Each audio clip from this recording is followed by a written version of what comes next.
Hi friends, welcome back to my channel. ഇന്ന് നമുക്ക് Samuel Beckett എഴുതിയ വെയിറ്റിംഗ് ഫോർ ഗോദോ എന്ന അബ്സേർഡ് ഡ്രാമയുടെ ഷോർട്ട് സമ്മറി എന്ന് നോക്കാം. ഒരു മനുഷ്യൻ തൻ്റെ ജീവിതം മുഴുവൻ ആരെയോ എന്തിനെയോ കാത്തു കഴിഞ്ഞാൽ അവസാനം അവൻ എന്ത് ലഭിക്കും?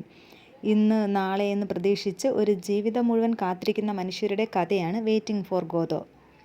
ഇത് സാധാരണമായൊരു പ്ലേ അല്ല. ഇത് മനുഷ്യജീവിതത്തിൻ്റെ പൂർണ്ണമായ അർത്ഥശൂന്യതയുടെ ദാർശനികതയുടെ ഒരു ശബ്ദമാണ്.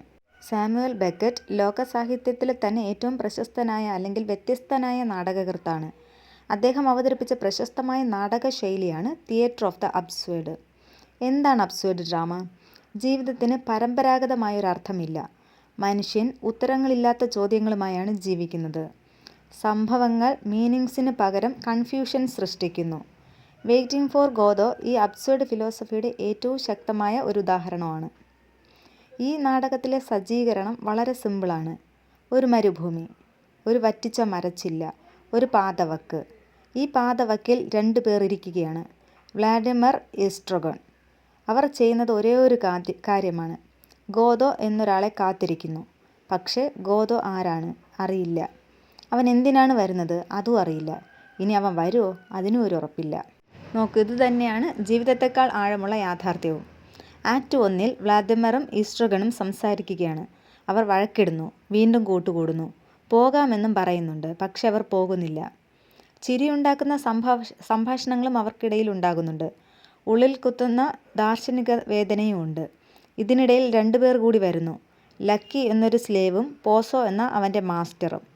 ലക്കിയെ കയറിട്ട് കെട്ടപ്പെട്ട നിലയിലാണ് കാണിക്കുന്നത്. പോസോ അവനെ അടിക്കുന്നുണ്ട്, ആജ്ഞകളിടുന്നു, അവനെ ഒരു വസ്തുവിനെ പോലെ ഉപയോഗിക്കുന്നു. ഇവിടെ ബെക്കറ്റ് കാണിക്കുന്നത് മനുഷ്യനും തമ്മിലുള്ള അധികാര ബന്ധത്തെപ്പറ്റിയാണ്. ലക്കി പെട്ടെന്നൊരു ദീർഘമായ ഭ്രാന്ത് പോലെ തോന്നുന്ന ഒരു സ്പീച്ച് പറയുന്നുണ്ട്. അതിന് ലോജിക് ഉണ്ടോ എന്ന് ചോദിച്ചാൽ ഇല്ല. ഗ്രാമറും ഇല്ല. ശരിയായൊരു അർത്ഥം തന്നെ ഇല്ല.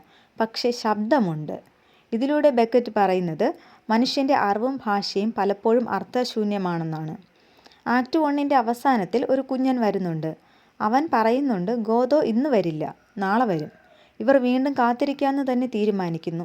കർട്ടൻ വീഴുന്നു. ഇനി ആക്ട് 2-ൽ വീണ്ടും അതേ സ്ഥലം. പക്ഷേ മരത്തിൽ ചെറിയ ഇലകൾ വന്നിരിക്കുന്നു. സമയം പോയിരിക്കുന്നു. പക്ഷെ ജീവിതത്തിലൊരു മാറ്റവുമില്ല. പോസോ ഇപ്പോൾ ബ്ലൈൻഡാണ്. ലക്കി ഇപ്പോൾ ഡംബാണ്. അധികാരം താൽക്കാലികമാണ്. ദുർബലത എല്ലാവർക്കും ഒരുപോലെയാണ് എന്നിവിടെ കാണിക്കുന്നു. ആക്ട് 2-ൽ കുഞ്ഞൻ വീണ്ടും വരികയാണ്. ഗോദോ ഇന്നുകൂടിയും വരില്ല. ഇതാണ് ഈ നാടകത്തിൻ്റെ ക്ലൈമാക്സ്.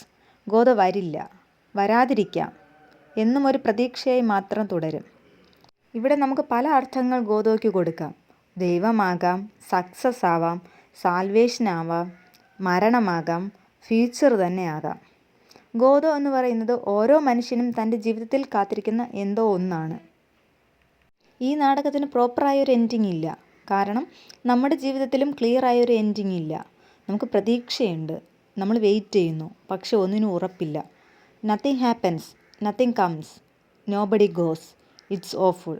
ഇതാണ് ഈ നാടകത്തിൻ്റെ തന്നെ മുഖ്യ വാക്യം. വെയിറ്റിംഗ് ഫോർ ഗോദോ പറയുന്നത് നാം ഒരാളെ കാത്തിരിക്കുന്ന കഥയല്ല. നാം എപ്പോഴും എന്തിനെയോ കാത്തിരിക്കുന്ന മനുഷ്യരാണെന്നുള്ള സത്യമാണ്. ഗോദോ ഇന്ന് വരില്ല, നാളെ വരുമോ? ആർക്കറിയാം. ഈ വീഡിയോ നിങ്ങൾക്ക് പ്രയോജനപ്പെട്ടു എന്ന് കരുതുകയാണെങ്കിൽ ലൈക്ക് ചെയ്യുക, ഷെയർ ചെയ്യുക, സബ്സ്ക്രൈബ് ചെയ്യുക.